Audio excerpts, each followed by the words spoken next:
Good afternoon, everyone. I'm Jenny Montgomery. Thanks so much for joining me today. We're going to talk about hunger and what you can do to make a difference here in our community. In the CSRA, 1 in 5 people struggle with food insecurity issues, 1 in 4 children. We're going to tell you about a grassroots effort where you can help to alleviate this problem, or at least to address it. We are also talking about an upcoming event through WJBF, the Caring for Aging Parents Expo. We'll meet with a woman who runs a home-based health care called Family Care Inc. And Claire Russell will tell us why these are issues we all need to be planned for early rather than later. Throughout October, Golden Harvest and its community supporters will be raising food and foods through the 25th annual Spooky to Be Hungry Drive.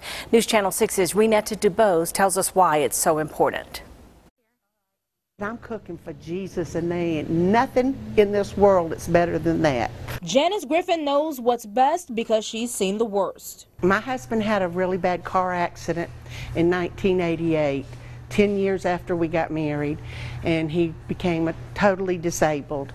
And I had to quit my job and stay home and take care of him. Griffin and her husband survived on food pantries like the Bridge Ministry at New Hope Worship Center, which sees as many as 65 families a week. It directly affects the families who are in need, who are food insecure in our city, so it's Richmond and Columbia counties, and then we see even beyond that as well. Travis McNeil is calling on those same communities, plus those in the Aiken area, to help reach a goal of 120,000 pounds of food, canned goods, noodles, and other non-perishable items.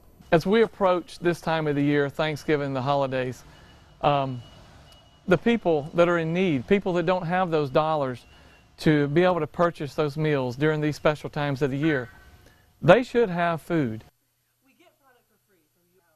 Coordinators are in place at participating schools, residential neighborhoods, or businesses. You may have already seen the orange spooky bags for non-perishable food items. The main collection days are October 21st and 28th. Christina Alexander is with the Golden Harvest Food Bank, and this is a huge event for the local food pantries and the soup kitchen as well. Christina, thank you for being here today. Thank you for having me. You know, just the name, Spooky to Be Hungry, has caught on in Augusta in such a big way. It's gone on for a number of years. For 25. 25 years. And I like that it's such a community effort. I mean, I love it in my neighborhood, just seeing all the orange bags everywhere. The orange bags are in neighborhoods, and there really is no avenue that people in the community don't have to get involved. The schools are involved, the businesses are involved. They have a competition this year. You can donate online.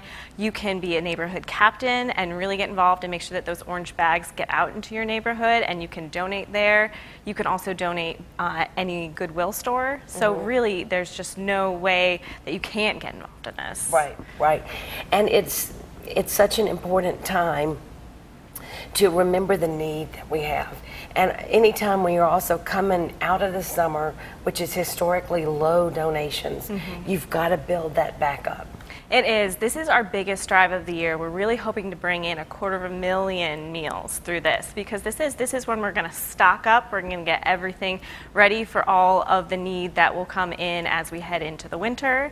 It's just coming off the summer when we had lower donations, so really we are getting as many donations as we can so that we can continue to provide all the programs and distribute food out to all of the agencies that we do.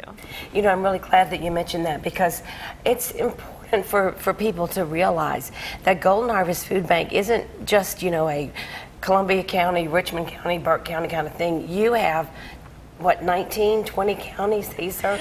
30 counties, over 14,000 square miles, over 2 states, because we're also in some of the upstate counties in South Carolina, in Pickens and in Anderson, and then of course, you know, Aiken and Edgefield, and then so many down here in Georgia. So the need is really spread out, and it is quite large. You know, 1 in 5 people in our coverage area sometimes struggles with hunger, and that's actually 1 in 4 children. 1 in 4 children.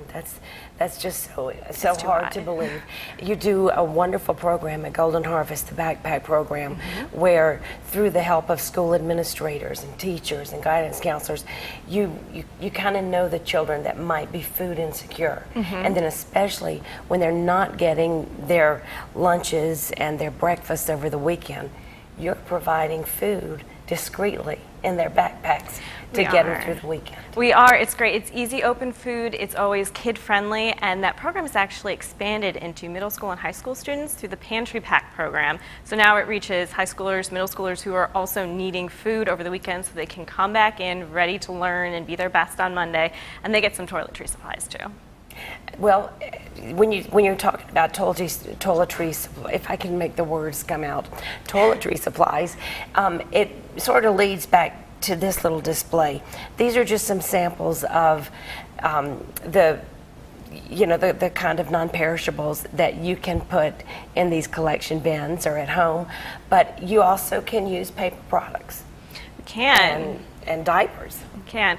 We are collecting, diapers, we collect paper products, we can collect laundry detergent, and then of course our big staples, those non-perishable food items, your canned meat, your peanut butter, your whole grain pastas, your whole grain cereals, canned soup, beans, dried rice, dried beans, all of those great things that really make good staples for any pantry in our community.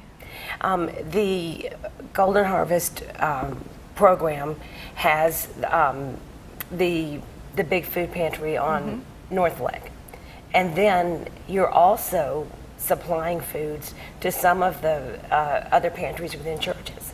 Yeah, a lot of the agencies that people actually get food from, the ones that they see, those are ones that are partners with us, because the food, most of it is stored in our warehouses. It's stored in the big fridges and freezers that we're able to have that your church soup kitchen might not be able to have. When we get a big donation, someone calls and says, we have 40 pallets of milk. Most soup kitchens would say, oh no, where will we put that? But we can say, hey, bring it on in. Bring it right on into the fridge, and then we will distribute it out to 300 different agencies that we work with. And then they see the people one-on-one, and they make sure that they get their donations right out to them.